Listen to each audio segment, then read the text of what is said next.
हाल है भाई, कैसे हैं आप सब। और जैसे कि बड़े अच्छे से आप लोगों को पता है कि हमने यूनिट्स वाला जो आज टॉपिक है उसके बारे में बात करनी है, लेकिन यूनिट वाला जो टॉपिक है उसके काफ़ी ज़्यादा कॉन्टेंट्स हैं जिनमें से किसी एक को आज हम क्लियर करने की इंशाल्लाह कोशिश करेंगे। जी जनाब, तो सबसे पहले तो मैं आप लोगों के लाइव होने का वेट करूंगा ताकि मैक्सिमम लोग लाइव हो जाएं। ये हमारा एक्चुअली जो यूनिट्स का टॉपिक है उसकी ये कन्वेंशन, ये मेन कंटेंट है जिसको हमने क्लियर करना होगा अपने कुछ लेक्चर्स में। जी मेरा बेटा, आज का यही टॉपिक है। और सबसे पहले हम स्टार्ट करते हैं बेस यूनिट्स पे और उसके बाद हम बात करेंगे। सबसे पहले जो फर्स्ट पॉइंट मैंने लिखा हुआ है जैसे कि SI system, international system of units. 1960 में एक कमेटी बैठी थी जिसने हमारे पास डेफिनेशन को डिस्क्राइब करने का एक सिस्टम दिया। 1960 में एक कमेटी बैठी थी, एक ऑर्गेनाइजेशन बैठी थी।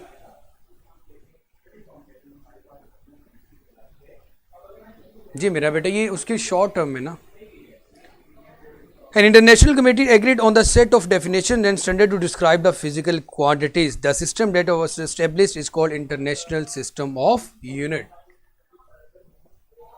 इंटरनेशनल कमेटी जो बैठी थी उसने आपको सेट ऑफ क्वांटिटीज़ और उनको मेजर करने के लिए आपको स्टैंडर्ड्स दिए।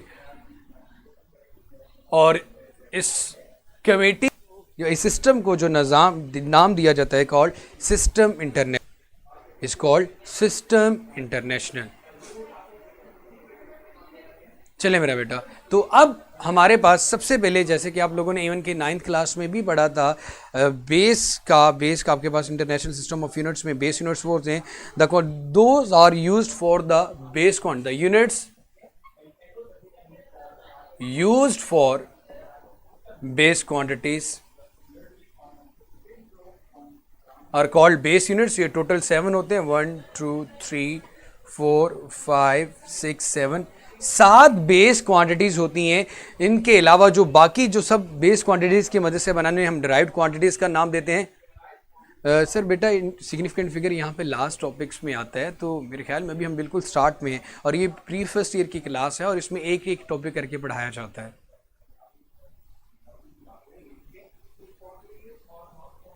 तो मेरे बेटा, आपको बड़े अच्छे से पता है कि लेंथ है हमारे पास बेस क्वांटिटी में, मैस है, टाइम है, टेम्परेचर है, इलेक्ट्रिक करंट है। ये बहुत आसान सी चीज़ें इवन कि आप लोगों को बड़े अच्छे से पता भी होंगी। अमाउंट ऑफ सब्सटेंस आ गई और इंटेंसिटी ऑफ लाइट आ गई। ये 7 बेस क्वांटिटीज़ हैं और इनके यूनिट्स को नाम दिया जाता है बेस यूनिट्स का।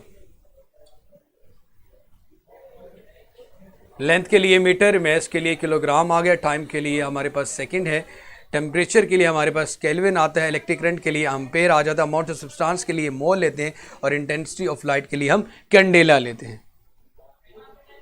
ऐसे सिस्टम 1960 में पूरी दुनिया के सारे साइंटिस्ट एक जगह पे बैठ गए, क्योंकि डिफरेंट लोग यूनिट्स को, क्वांटिटी को मेजर करने के लिए डिफरेंट यूनिट्स का इस्तेमाल करते थे। जैसे कि आप लोगों ने सुना कि पंजाबी में वो गड़वी कहते थे दूध को मेजर करने के लिए। अब चाइना वालों के पास वो शायद गड़वी ना हो, अमेरिका वालों के पास ना हो, तो पूरी दुनिया को अपने साथ, दूसरों के साथ इंफॉर्मेशन एक्सचेंज करने के लिए, साइंटिफिक इंफॉर्मेशन एक्सचेंज करने के लिए सेम लैंग्वेज में, सेम जुबानों में, सेम यूनिट्स में, सेम क्वांटिटीज में बात करनी होती है। तो 1960 में जो कमेटी बैठी थी वो एक बात पे मुत्तफिक हुई, उन्होंने 7 बेसिक क्वांटिटीज की और उनके 7 बेसिक यूनिट्स दिए। और इस सिस्टम को जो पूरी दुनिया में यूनिट्स का चलता है इसे इंटरनेशनल सिस्टम ऑफ यूनिट्स कहते हैं। इसे इंटरनेशनल सिस्टम ऑफ यूनिट्स कहते हैं। जी मेरा बेटा, ये चीज़ क्लियर होगी तो मुझे बता दें। और बेस क्वांटिटीज़ के यूनिट्स को बेस यूनिट्स का नाम दिया जाता है और ड्राइव्ड क्वांटिटीज़ के यूनिट्स को ड्राइव्ड क्वांटिटीज़ का नाम दिया जाता है। जी जी बेटा, आप राइट कर सकते हैं, क्यों नहीं। There are so many scientist, भाई कोई एक बंदा नहीं था, पूरी लोग थे और ये कमेटी बैठी थी। और जैसे कि अगर कुछ लोग हमेशा ये बात करते सर टाइम किसने बनाया, मैथ्स को किसने बताया, तो ये एक आपके पास म्यूचुअल इंटरेक्शन होती है डिफरेंट लोगों की। जी मेरा बेटा, मेरे ख्याल में स्टेप बाय स्टेप चल रहे थे। इंटरनेशनल सिस्टम ऑफ यूनिट्स हो गया, बेस हो गया, और उसके बाद ड्राइव्ड होगा। ड्राइव्ड के बाद मेरे भाई हम सप्लीमेंट्री पे ही आएंगे। थोड़ा ठंड रखा करें। Derived quantities which are described in the form of which are described in the form of base quantities, इनको नाम दिया जाता है ड्राइव्ड क्वांटिटीज का। बेस क्वांटिटीज के अलावा जो क्वांटिटीज होती हैं उनको हम ड्राइव्ड क्वांटिटीज का नाम देते हैं। और मेरी बाजी डायमेंशन आपके पास लास्ट का टॉपिक है।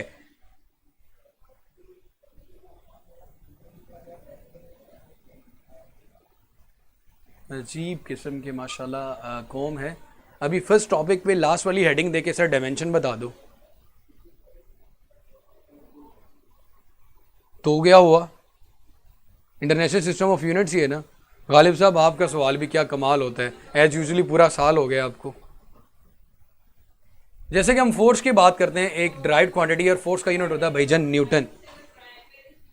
ये ड्राइव्ड क्वांटिटी क्यों है? क्योंकि इसमें दो चीजें आ रही हैं आपके पास, मैस और एक्सेलरेशन। और एक्सेलरेशन में फिर distance over time, speed, velocity और टाइम आ जाता है। फिर उस वेलोसिटी में डिस्टेंस ओवर टाइम आ जाता है। मतलब क्या कि आपके पास ये बेस क्वांटिटी से मिलकर बनता है, इसलिए हम ड्राइव्ड क्वांटिटी कहते हैं। इनके वॉल्यूम फॉर्मूला होता है लेंथ, ब्रेड, हाइट। तीन क्वांटिटीज आ रही होती हैं। तीन कौन सी क्वांटिटी? लेंथ भी बेस है, बेस भी बेस है, हाइट भी बेस है, तीनों लेंथ की फॉर्म है। तो तीन लेंथ की फॉर्म्स में तीन बेस क्वांटिटीज ने मिलकर एक ड्राइव्ड क्वांटिटी बना दी। सर इधर आइएगा जरा 1 मिनट।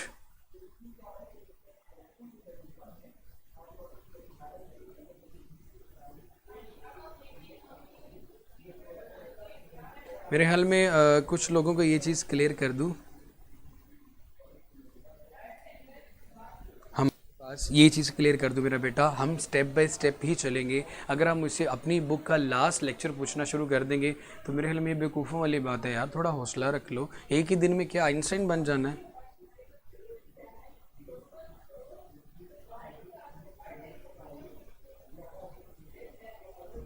अब ये जो मेरी बहन काफ़ी उतावली, अब आ जाते हैं उसके ऊपर। जैसे कि आपके पास वेलोसिटी है, ड्राइव्ड क्वांटिटी है, डिस्प्ले, और उसके अलावा आपके पास एक्सेलरेशन है, ड्राइव्ड क्वांटिटी है, मोमेंटम है, ड्राइव्ड क्वांटिटीज़ हैं। ये सारी ड्राइव्ड क्वांटिटीज़ हैं और इनके जो ड्राइव्ड यूनिट्स होते हैं जैसे कि न्यूटन सेकंड, ये सारे यूनिट्स हैं। अब मेन टॉपिक जो आज का मैं बताना चाह रहा था, जो आप लोगों को जी, ड्राइव्ड क्वांटिटीज़, दो या दो से ज़्यादा बेस क्वांटिटीज़ मिलकर ड्राइव्ड क्वांटिटी बनाती हैं। दो या दो से ज़्यादा बेस क्वांटिटीज़ मिलकर ड्राइव्ड क्वांटिटी बनाती हैं। दो या दो से ज़्यादा बेस क्वांटिटीज़ मिलकर ड्राइव्ड क्वांटिटी बनाती हैं। दो या दो से ज़्यादा क्वांटिटीज़ मिलकर ड्राइव्ड क्वांटिटी। जी मेरा बेटा टेबल याद करने हैं। अब बात करते हैं सप्लीमेंट्री यूनिट्स की। सप्लीमेंट्री यूनिट्स किन्हें कहते हैं? यूनिट्स डेट आर नेदर, जिनको ना तो कंसिडर किया जाता है बेस और ना ही कंसिडर किया जाता है ड्राइव्ड। यूनिट्स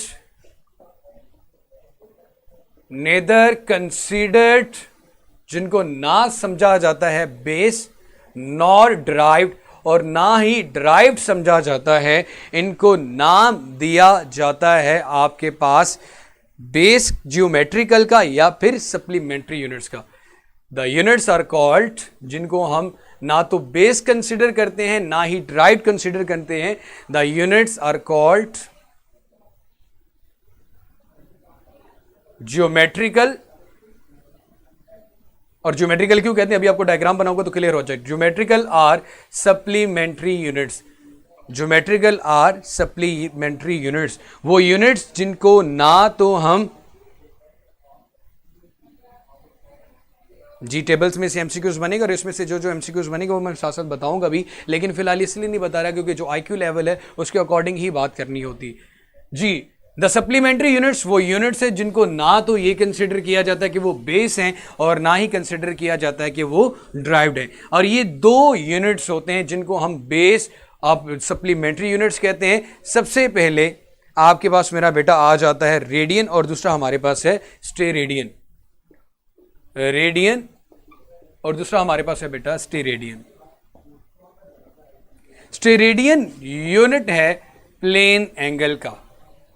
और प्लेन एंगल आपके पास एक सप्लीमेंट्री क्वांटिटी है।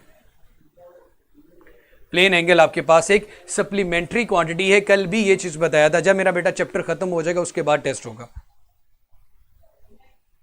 मेरी बहन मेरे ख्याल में वही बता रहा हूं। अलीजे बेटे मेरे ख्याल यार ये अलीजो को जरा ब्लॉक करवाओ, बात समझ में नहीं आ रही मेरे ख्याल में इनको ना।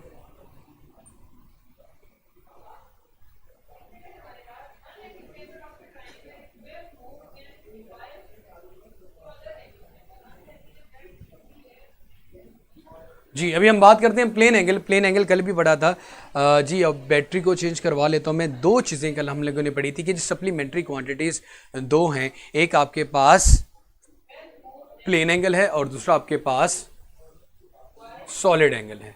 सॉलिड एंगल के लिए जो यूनिट इस्तेमाल किया जाता है उसको स्टेरेडियन कहते हैं, और प्लेन एंगल के लिए जो यूनिट इस्तेमाल किया जाता है उसको आपके पास रेडियन कहते हैं। अब मैं रेडियन की डेफिनेशन बताने लगा हूं आपको। रेडियन की डेफिनेशन बताने लगा हूं आपको। हाफिज मेरा बेटा जरा फिलहाल ध्यान दें क्लास पे, आपका भी पता नहीं चलेगा और आप भी इसी तरह ब्लॉक हो जाएंगे। जी इससे पहले मैंने आप लोगों को ये चीजें बड़ी अच्छे से क्लियर कर दी थी। You are in the classroom और इसका डेकोरम आप लोगों ने मेंटेन करना होता है। So radian is the plane angle. Radian एक प्लेन एंगल है विच कट ऑन सर्कमफेरेंस। मैं आपको ये बात कर रहा हूं सर्कुलर शेप का। ज्योमेट्रिकल यूनिट्स इन्हें क्यों कहते हैं? क्योंकि आपके पास दो चीजों को, सर्कल और स्फीयर को, उसके एंगल के जो यूनिट्स है रेडियन और स्टेरेडियन, प्लेन एंगल और सॉलिड एंगल की बात करूं तो radian is the plane angle which cut out on a circumference. ये आपके पास सर्कल के ऊपर दो जगहों पे, ऐसी जगहों पे कट करना, इसको हम सेंटर का नाम देते हैं, ये रेडियस है, कि ये सर्कमफेरेंस और रेडियस आपस में इक्वल हो तो यहां पे जो बनने वाला एंगल होगा वो हमारा रेडियन होगा, प्लेन एंगल होगा।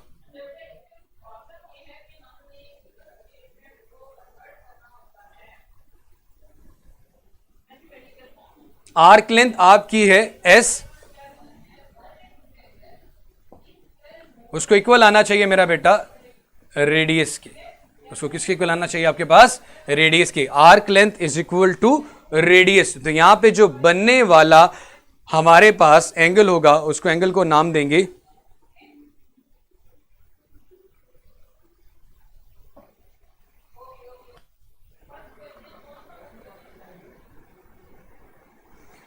Radian is the plane angle. Radian is the plane angle which cut off on circumference an arc in equal to the length of the radius, in equal to the length of the radius. Radian is the plane angle. Radian वो plane angle है जब आप circumference को दो हिस्सों से cut करते हो और उस सर्कमफेरेंस की जो लेंथ है और रेडियाई है वो दोनों आपस में जब बराबर होते हैं तो यहां पे दो रेडियाई के दरमियान बनने वाला एंगल, यहां पे दो रेडियाई पे दरमियान बनने वाला एंगल आपके पास प्लेन एंगल होता है, जिसको हम रेडियन कंसिडर करते हैं, जिसको हम रेडियन कंसीडर करते हैं। दो रेडियाई के दरमियान बनने वाला एंगल जिसको हम रेडियन कंसीडर करते हैं।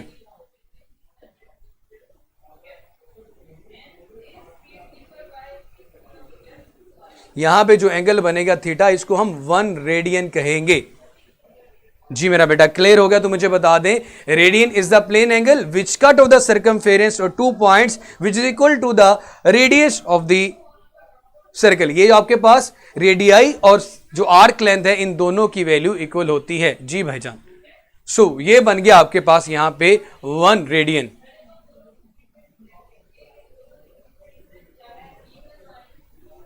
हम सर्कुलर एंगल की बात कर रहे हैं पुत्र गालिब साहब, प्लेन एंगल के यूनिट की बात की जा रही है। मिनट्स भी होता है, वैसे सेकंड भी उसका यूनिट होता है। जिन लोगों ने ट्रिग्नोमेट्री पढ़ी उनको बड़े अच्छे से चीज का पता होगा।